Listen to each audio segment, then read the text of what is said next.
What's up, everybody? I'm Julius Solaris, and this is Shoptalk.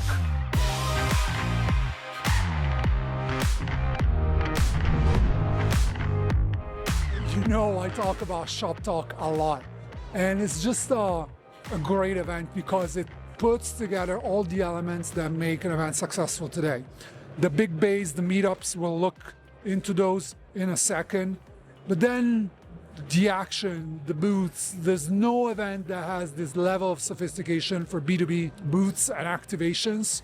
Companies are showing up with some of the most incredible designs, some of the most incredible giveaways to attract an audience that comes here for retail. So I'm here at the badge pickup area. I'm gonna walk you through the different steps to collect your badge. First off, nice signage, a little bit outside of the main show floor, but a lot of people you can ask information to. So let's see how it looks like. So we went through with our friend here who supported us to get a badge. So you can see the whole process, super straightforward, quick ID, making sure that it's actually you getting it. And I guess, you know, what could make this registration process better? This is provided by GES, and I think it's super smooth, and it's the badge that you get has a Wi-Fi code on it, which makes it very helpful to immediately connect to the Wi-Fi without looking for that information. What can make it better? Probably just facial recognition to be even faster if you don't have a QR code printed. This is the first impression with the event, right? Before you enter. And so it matters a lot. How can you make this room better? They have some refreshments there happening. Maybe a DJ, maybe making it a little bit more of a moment for people. That's what I'd love to see at the next one, but good job.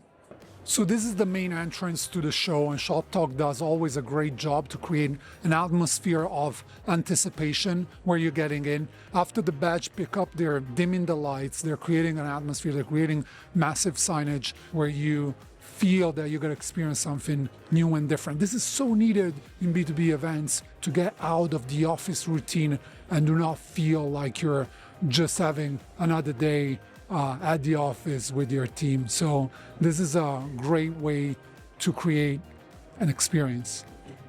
So let's talk about the desire that everybody has to learn the impact of AI on every single industry in B2B right now. And this is what is happening behind us. A tactical lab is a great way to get people in a room with already the objective to get practical advice that they can bring back to the office. And this is how content is transitioning at events, where we want more hands-on practical advice rather than high-level keynotes. And Shoptalk is doing it very, very well with a number of touch points that start with main sessions, but then evolve into tactical labs, then evolve into table talks, which is pure peer-to-peer engagement around topics, and then goes into the one-to-one meetup areas and appointments, which we'll talk about later. But let's talk about the event this year. What is different? Well, not a lot compared to last year, I must say. They changed a few elements. The show floor was sold out, and so they had to reallocate some areas like table talks to different rooms.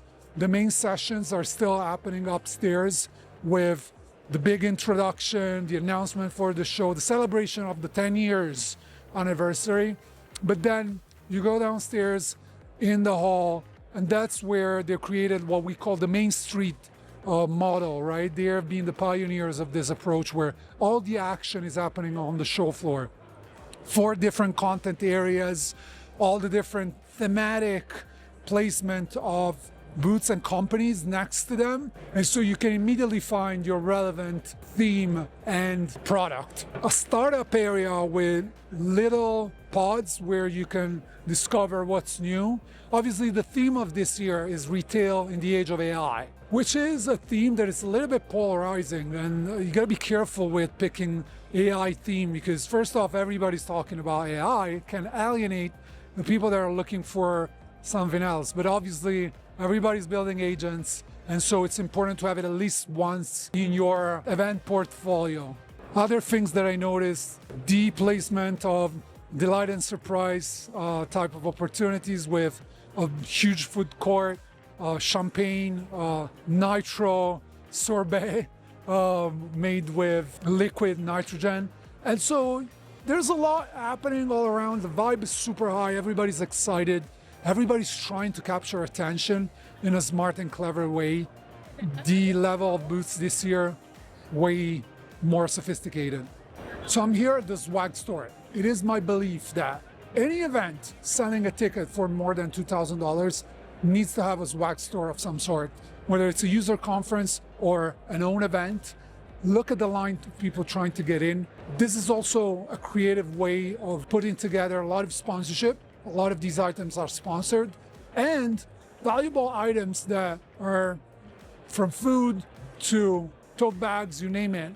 And so you can bring something back that is not just like some promotional item, it's something valuable, and people want it. We're going to these events to grab a piece of the experience, and this is the piece of the experience, a very tangible one. If you own an event, you're not running a meetings program, you're missing out. This is the very reason why people keep coming back to Shoptalk. 1,700 tables, 20,000 plus meetings happening over the span of 3 days. This is a great way to make business happen, to make business tangible, not just serendipity, not just chance. Is actually happening here in the show floor. So let's talk about all the booths that we saw here at Shoptalk. Different categories. The amount of giveaways is just incredible for this event. The first category that I'm looking at is the design. I'm looking specifically at MailChimp. The booth is incredibly recognizable from far away. Congratulations to the team doing this. Then I'm moving on to Google, and I love the simplicity of it.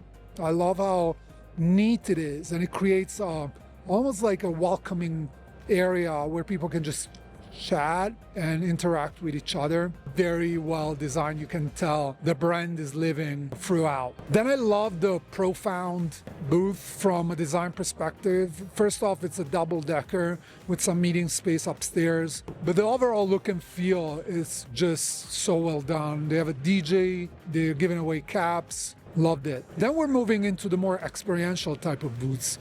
Obviously, we're in the retail environment here in Vertical. So recreating a retail experience is something that several booths went for, but also the Postscript booth here. It's an actual bar bodega type of feeling where you can get in line, you can scan to get something for free, a coffee, a drink. I also love the Loop booth with a little area to also play some basketball, but like a great representation of the retail experience, which is a theme here.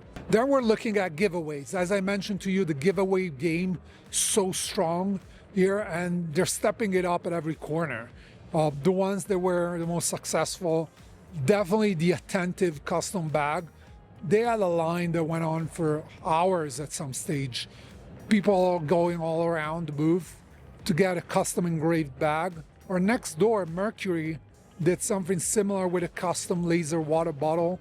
And yeah, people were lining up for it. Now, what you're doing for something like this, or what Insider did with a giveaway for the winning World Cup, yeah, I mean, you're giving something away that is obviously extremely valuable, but then you're walking that line. You need to work that line. You need to make sure that you're making connections with the people back there. Obviously, a long line, and this is why everybody's customizing here. Customization of the giveaway, it's a huge theme, because you wait in line for longer and you have the time to actually start conversations with the sales reps. Content, obviously, another big one for the activations. A Resolve, wow, this is a humongous stage, circular, with a lot of action going around. What I love about the approach here, probably the best activation that I saw, probably because the platform is so cool, it's Whatnot. And what they're doing with the live selling, this is a platform where you can do your mini infomercial live and sell products. And they're doing it live here with a performer showing bracelets live with a little stage to actually connect in real time. And Deloitte is also doing it well with an amazing set for the podcast area, which is just so well done. From a customization standpoint, I love the Optimizely custom fragrance. This is another line forming type of booth with the ability to just create your own fragrance. and people loved it. Then let's talk about the biggest trend that I'm seeing right now in booth design and in general, how people experience activations at trade shows, which is micro activations. And what do I mean by that? Is the combination of little areas that create different reasons and touch points for you to connect with that specific brand. That is so on trend right now because of short attention spans. And so you're giving a lot of reasons for people to pass from one activations to the next. And also you're not putting all your eggs in one basket. A clear example of that is Shopify. This booth is ginormous for the size here that we're looking at, with its own signage as well. And they're having a content area, they're having a demo area, they're having a magic mirror, they're having meeting rooms on the back and workshops live. So you see there's a lot of reasons. I've called these in the past hybrid trade show booth. Now we're dealing with something different. Then another example of that on a smaller scale, you don't have to have incredible budgets. I love what Cordial did here with a little bar area and sitting area, massage, coffee, shakes, conversations, happy hour, all happening all around, different reasons for you to stop by so that you just don't discount it from the get-go, but you have multiple reasons to come here. Now, another big trend that I loved is the no-wall movement, and Vercel did some incredible work here to have one of the best looking booths. I mean, how seamless it is and how it blends with the carpet, but it still gives a great area for having conversation, and the brand is just like so pervasive. I also love the cage that Scayle created that just sets up the environment, makes it so recognizable. And obviously next door, the Sierra implementation with a little bit of content, a full bar operating in a unwalled area. Let's talk about the smaller size booth. These ones, they had to come up with something creative. The rhythm, they had a popcorn machine, which is always like a nice one to have. It blended very well with the brand, and I loved it. I loved also Emporia and how they were hosting full makeup sessions, obviously understanding what the audience wants here. All right, that's it for me. Thank you, Shoptalk. I can't wait to come back in 2027. I'll see you at the next one.